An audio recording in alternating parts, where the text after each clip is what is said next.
Welcome to Extraterrestrial Reality. A popular YouTuber named Sherman put up a very interesting video a few days ago, and it was basically an update on the Vegas alien story from last year, from last May, basically about a little over 10 months ago now it occurred. Actually, it was during the late night hours of April 30th and the early morning hours of May 1st when it went down.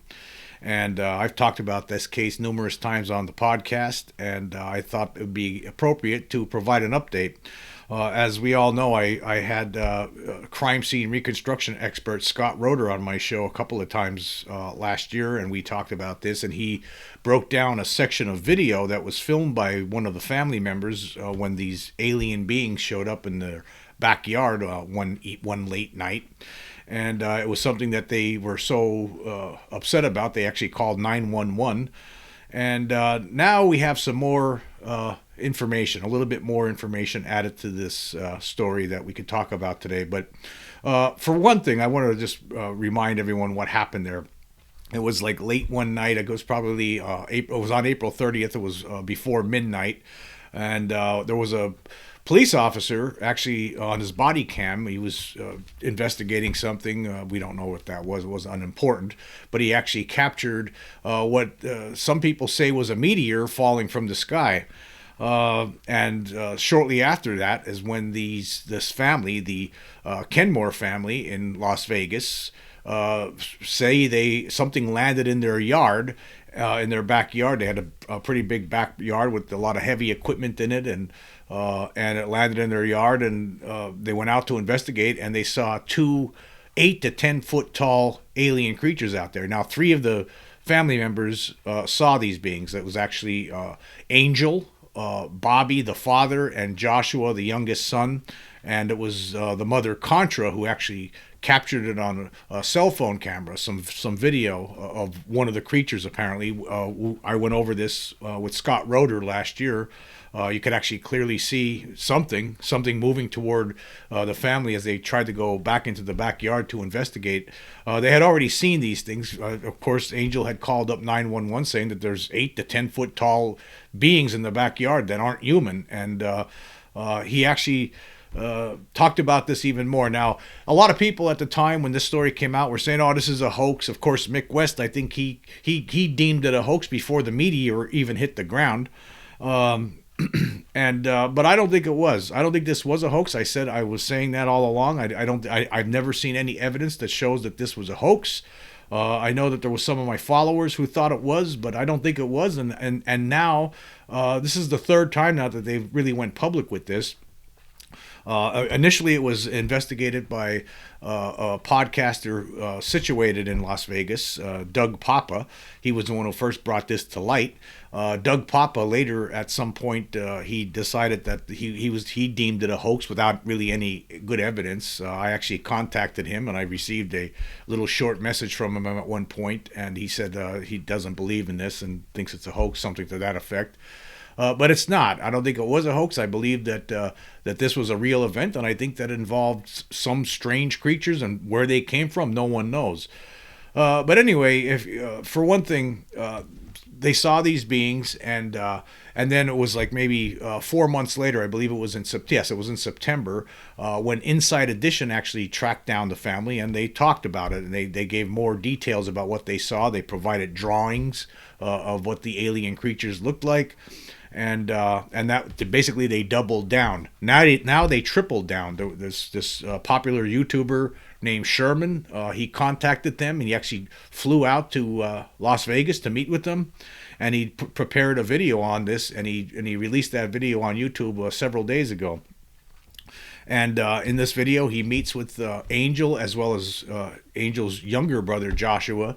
And talks about the experience that they had. And Angel was showing Sherman some of the areas where one of the beings that he saw was standing, and he said that this was something new that I didn't hear before, is that one of the beings had a light on the side of its head. He also talked about how it appeared that one of the beings looked like one of its legs was broken, the way it was bent. To him, it looked like it was broken. He could hear them breathing. He could see their chest breathing in air and moving. He could see their teeth. He said they had big teeth. and he could see their eyes, and he said their eyes were very large. And a lot of the stuff we heard before, but I didn't know about the light. There was a light on the side of their heads, and he talked about how they were. He couldn't move when he initially came, when he was looking at this thing in the yard when this thing landed. He said that he talked about the spacecraft, which looked blurry to him. Though it didn't look like it was something there, but he was having trouble seeing it. But he said there was something there, and then next to it were these beings, these 8 to 10 foot tall beings. It was a very intense moment for them. And then not only did he see this, but his brother and his father also saw it. And all of them, when they initially were looking at these creatures, when they were pretty close to them, they actually couldn't move for a minute, for a period of time, for a short period of time. They were like in a paralysis. And that's when later on they went back out. They called the cops up, and then they went back to investigate. And that's when that footage was that I reviewed here on the show before with Scott Roeder. That's when that was taken. By the time the cops showed up, apparently these creatures and the ship was gone because they couldn't. I guess obviously the cops didn't find anything. But since this event occurred, according to Angel, there's been strange things that have been happening. They sometimes they hear whispers in the house. There's like poltergeist type activity. Sometimes doors are closing when there's nothing there. They hear footsteps. They actually heard footsteps that night. They actually heard footsteps on the roof of their house when they're waiting for the cops to show up. There was a lot of strange things that happened to them. And another thing that happened to them was men in black. They don't know who these people were, but there were people apparently surveilling them. At one point, they were out not long after this incident happened, when it started to become news in the Las Vegas area. They were standing out in front of their house, and it was actually Joshua and Angel witnessed this. A black Suburban pulled up with government plates on the back of it, and there were 3 people inside this vehicle. And according to Angel, they all looked the same. They were all wearing the same exact sunglasses. And according to the younger one, Joshua, he said that they all turned their heads at the same time to look out the window at them, and then turned their heads back and then took off, then drove away. So, were those government agents, or are they men in black, or maybe some extraterrestrials checking out the scene, trying to figure out what happened there? But apparently, this was something that Sherman was saying during the show. He stated that now I didn't hear the Angel or Joshua mentioning this during the interviews, but according to Sherman, the government is still investigating this. This is not a done deal. All these months later, now Sherman was saying 8 months. I think it's basically, probably when he met up with them, it was 8 months since this incident went public. Because as you recall, it wasn't really until June of last year when people start talking about this. The incident basically happened around just after midnight on May 1st of 2023.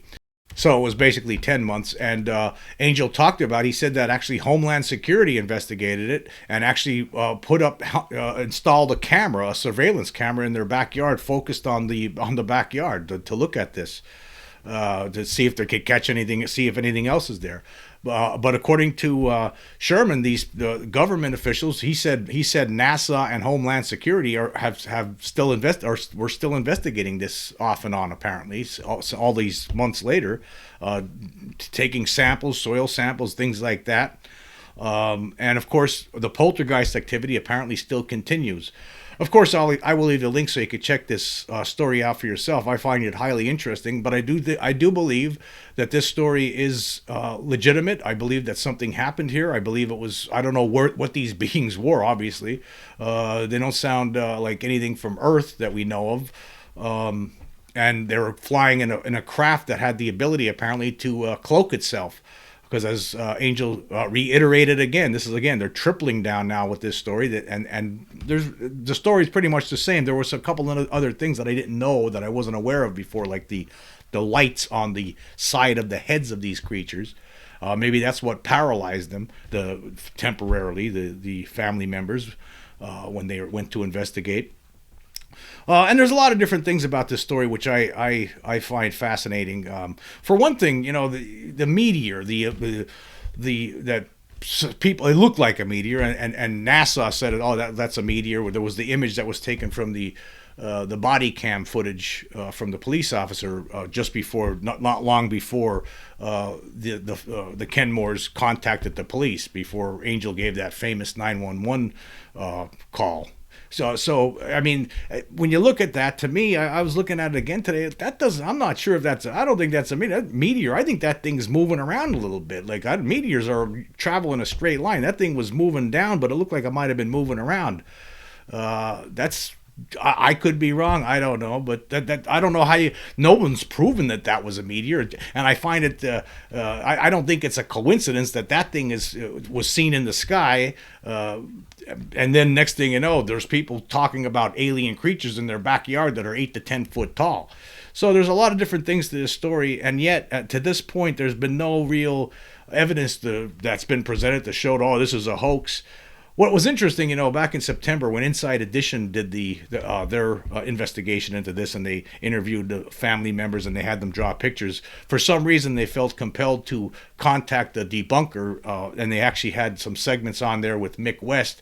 And he was talking that it could have been a coyote or something like this, and they mistook something. Like, I mean, what's going on here? I mean, these people, this guy wasn't even there. Why are people? Why did something like Inside Edition feel it necessary to contact someone like Mick West, a retired video game programmer, to ask him what he thinks what they saw in the backyard? And he tells them, oh, it could have been a coyote or a bird or some nonsense like that. They said that he wasn't. For one thing, that guy wasn't there.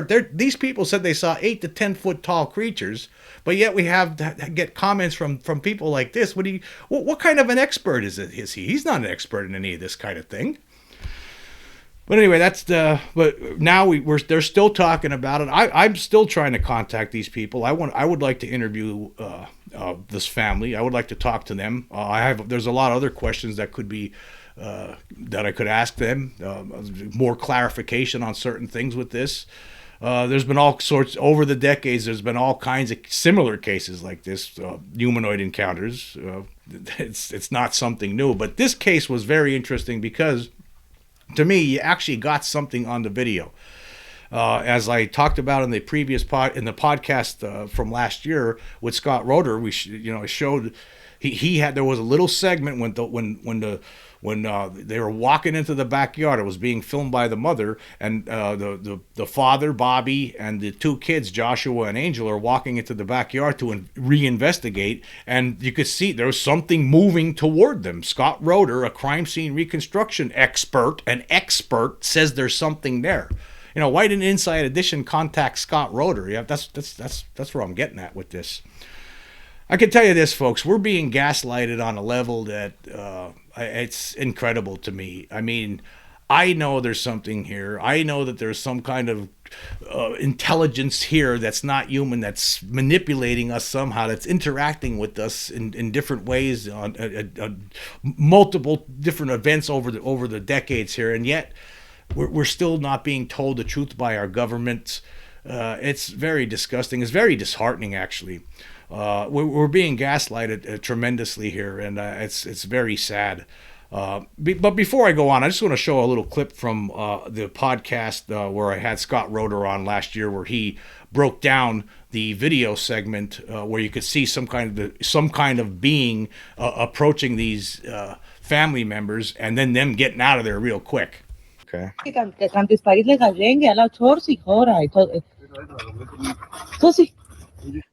Okay, so that video right there is the basis for what I think I was able to demonstrate, that there's something there moving, and it's in between. It's to the right of the head of the older gentleman and to the left of Angel, I believe, wearing the red hat.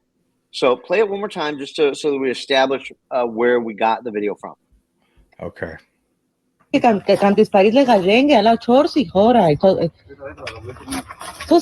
Right there. So play it one more time and try to pause it when you see Angel's head and the other gentleman's head. And there's that open frame in there. Okay. So go ahead and play it. And right. Keep going. Right there. Stop that. Right there. So right here, in between the red hat of Angel and the right ear of the older gentleman, there is a black space. And in that black space, on this version, which is the original unedited version, no filter, just cropped in to the top 1/4 of the screen, I thought I saw something moving back there. So go ahead and play that one more time. And that's where you want to focus in, everybody. Right here. And that's only 1.2 seconds. It's 1.2 seconds. So if you go to the next video, I take that 1.2 seconds and I enhance it. Okay, right there. Even before you look at it, right there in between the angel's hat to the right and the older gentleman to the left, you see what could be determined as two circles on some type of a vertical body right behind the play sign. Now, this has got a long still frame in it, but it's got some movement at the end. And then we go in on the next version and we try to isolate it further. So go ahead and play this. That's a still frame. Just let it go. I just was focusing in on that image with the two circles, and then okay, and then it moves at the end. And that, so I take that footage and go to the next video. Okay. So now here, what I've done is this video is 2.4 seconds long. It's best played in a loop, but go ahead. Now this is zoomed in. We've got a duotone filter on it, which brings out color contrast. Okay, so it's not editing, it's not putting anything in the film, and it's just that 1 second that I've slowed down to about 50% with the duotone color. So it's about 2.5 seconds now, and it's zoomed in. So let's take a look at that. Okay, play it again. See, that's why this one's really good to play this on a loop. Yeah, we're gonna pull it up. I do have a loop. We're gonna pull that up right now. I could. Yeah. I'm gonna get out of this. But if you go wait now, go to the next one, and we'll save the loop for last. Okay. Okay.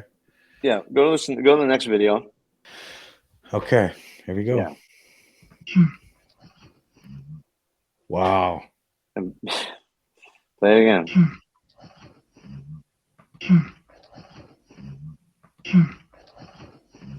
Now, do you see something moving there? Yes. So do I. And the reason why this particular point in the film is so important is, and we can bring up the original video if you want, but in the original video, the reason why I picked this moment is, one, there was another guy that picked this moment, and I think the reason why I picked this moment was because it was at the moment where the older gentleman, I'm assuming that's his father or uncle, he freezes and kind of moves to his left a little bit, like he was frozen. He was shocked, and he moved slightly to his left. And Angel was frozen for a second and then moved to the right, almost in the reaction of just like, what is that? What is that? And the father did the opposite. He was like, what's that? And it created a space to show exactly what they were looking at. And it's that space that we're finding, whatever that is, which I believe we can establish is moving and is not a part of the forklift. It's not an optical illusion, and it's there. Whatever it is, it's there, and it scared them half to death. I'm going to play the no filter version here. Yeah.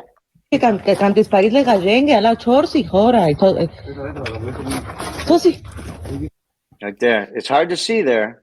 You could see it though, a little bit. A little bit. You can see it, yeah. You can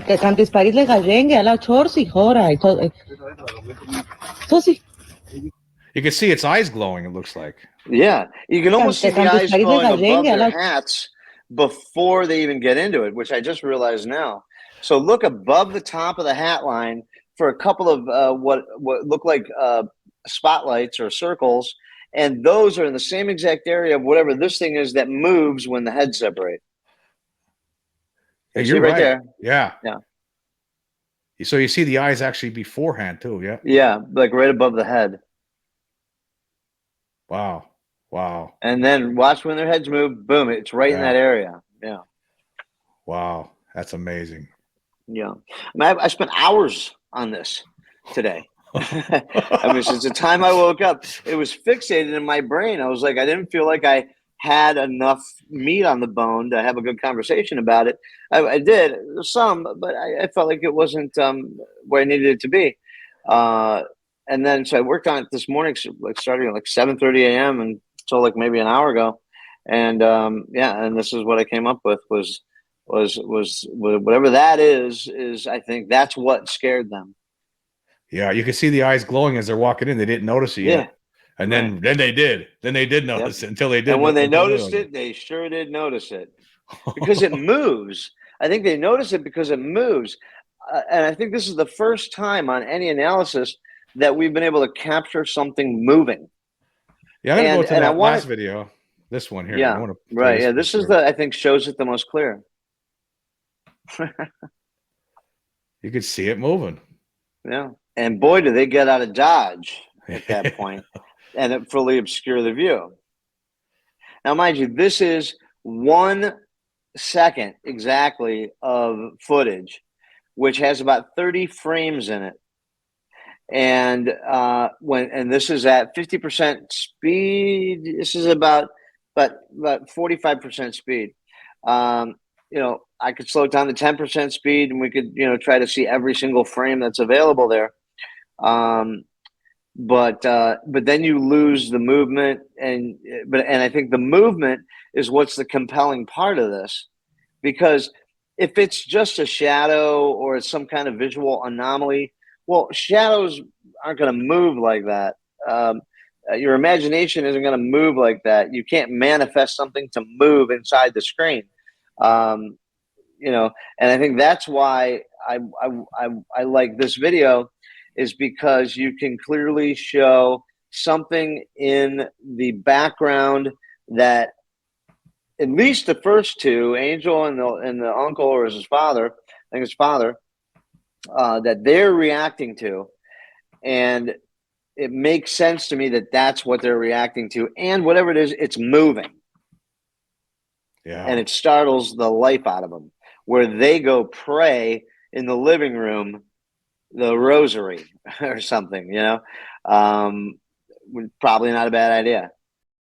So there you go. Yep. Even after all this time, it still looks like there, to me, like there's something was there, something that wasn't human that was coming toward them. It looks like you could see some sort of a strange-looking head moving toward them. And you could, just like they said, it must have been pretty tall, 8 to 10 foot tall, just like they said. So I think that their story is truthful, and I think it was a great case because, again, we have some evidence to go along with it, some video evidence. Not only do we have that video evidence, we have evidence of something falling from the sky shortly before the claim was made that some kind of craft landed in their yard. So I do believe this story 100%, actually. I believe this story 100%. I don't think that these people are lying.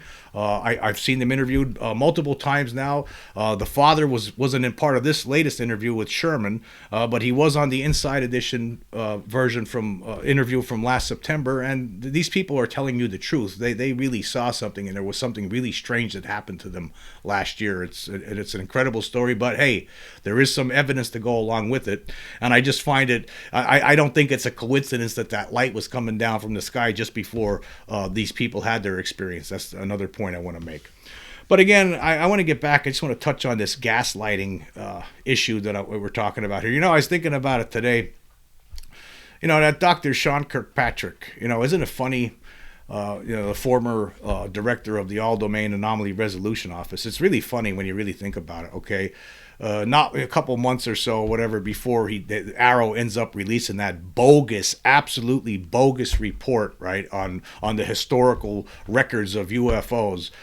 He resigns, right? He resigns, and then they release this report, but before that report even comes out, he starts putting out these op-eds. He starts doing some interviews where he's basically showing contempt for the UFO community. I believe that this whole thing was a setup from the beginning. I think that the Pentagon knew what they were doing with Sean Kirkpatrick. Sean Kirkpatrick knew what he was doing, because let's think about this, right? There is absolutely no way, had Kirkpatrick still been an employee of the federal government, he would not be going out and making statements like like he has in recent months on his disinformation campaign, right? He would not be going out and making statements like that as an officer of as an employee of the federal government, right? There's just no way. So they knew all along. I believe that. I'm starting to believe that they put the Pentagon, because the Pentagon they were the ones who were put Kirkpatrick in the position in the first place. The Pentagon / secret control group within this Pentagon, right? They put Kirkpatrick in that position. They spent all this time, with the song and dance routine, meeting with Congress a couple of times and providing some updates. It's the whole dog and pony show. And then when it comes time to present this historical records report, Kirkpatrick leaves. All by design, I believe. All by design. He leaves, and then this gives him the ability to make these disparaging comments against people in the UFO community, as he still does, as he continues to do. This is a big, giant dog and pony show, folks, and we are being gaslighted on a level that's incredible to me. And you also have to wonder, too,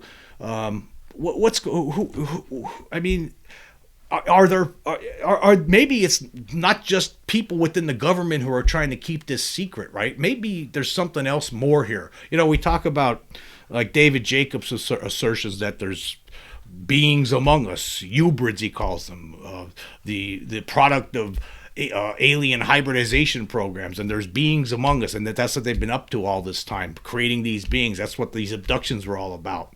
All through the 70s, 80s, 90s, right? And now, are we at a point now where the whole world has been infiltrated by these things, and they are part of the gaslighting that's going on, and they are helping to instigate this bogus gaslighting campaign to try to tell everyone there's nothing to this?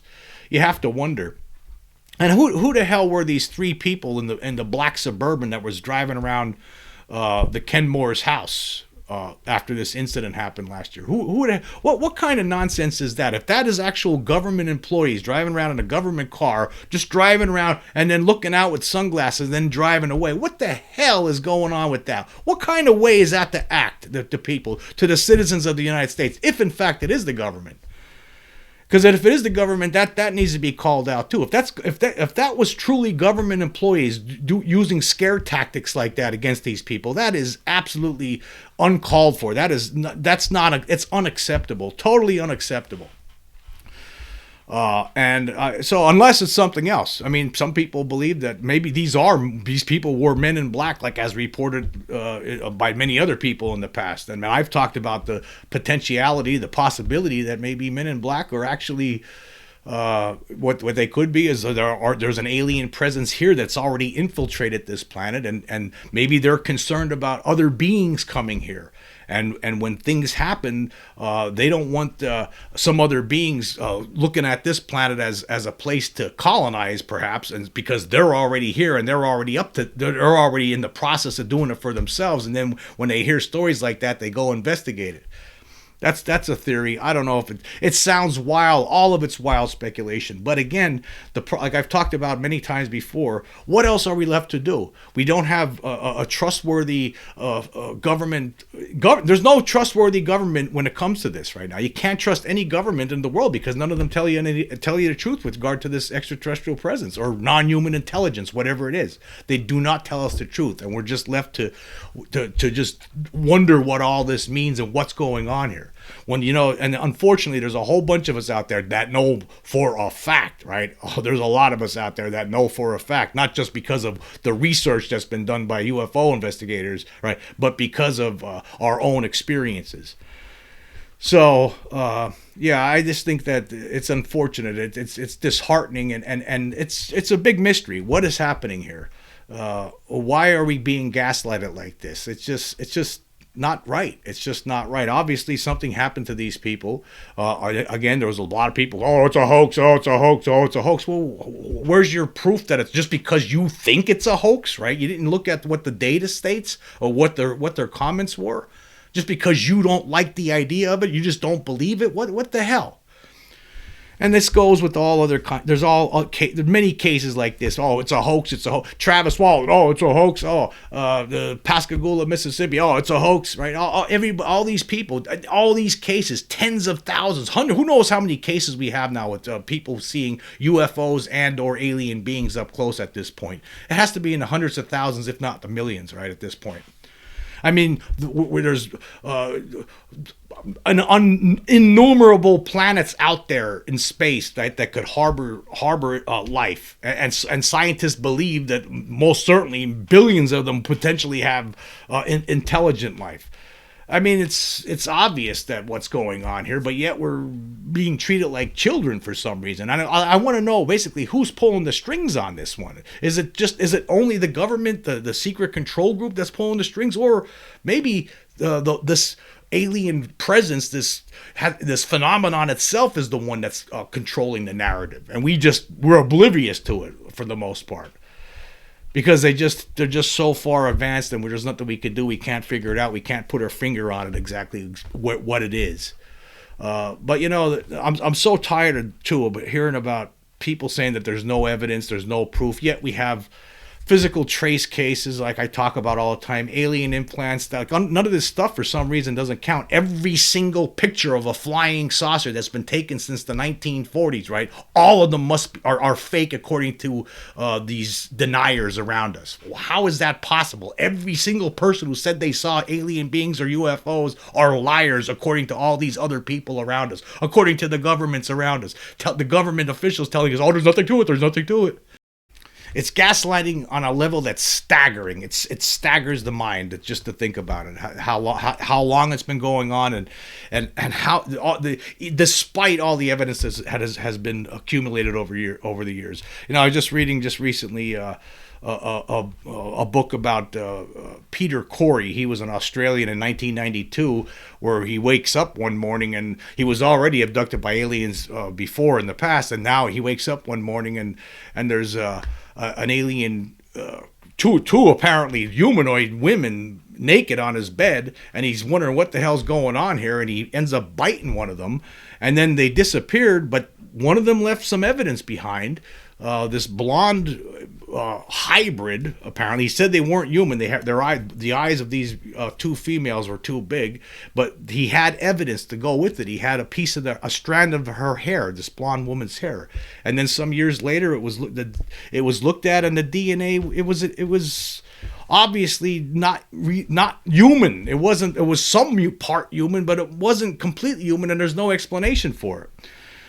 So, I mean, doesn't that count as evidence? I mean, we have evidence. I mean, but there's forces around us that are trying to tell us, oh, that doesn't count as evidence. Oh, that doesn't count as evidence. All the witnesses to Roswell that I've been talking about recently, that doesn't count as evidence. The Air Force is telling us it's balloons and dummies. That's what it is. Even though, like, their story, as I clearly pointed out, holds no water whatsoever, but yet we're being gaslighted. Like, we're being told. I mean, how could we be sitting here and being told these lies, and we're just sitting here taking it?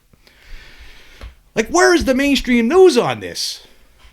You think there would be some investigative reporters this would stop for a second and just consider all of the evidence that has compiled, but they're not doing it. They don't do it. Nobody seems to care. We just move on with it. Right? It has to come to an end already.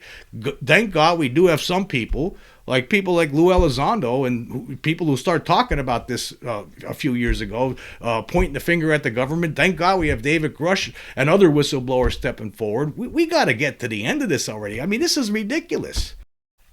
Anyway, I want to say thank you all for joining me. Until next time.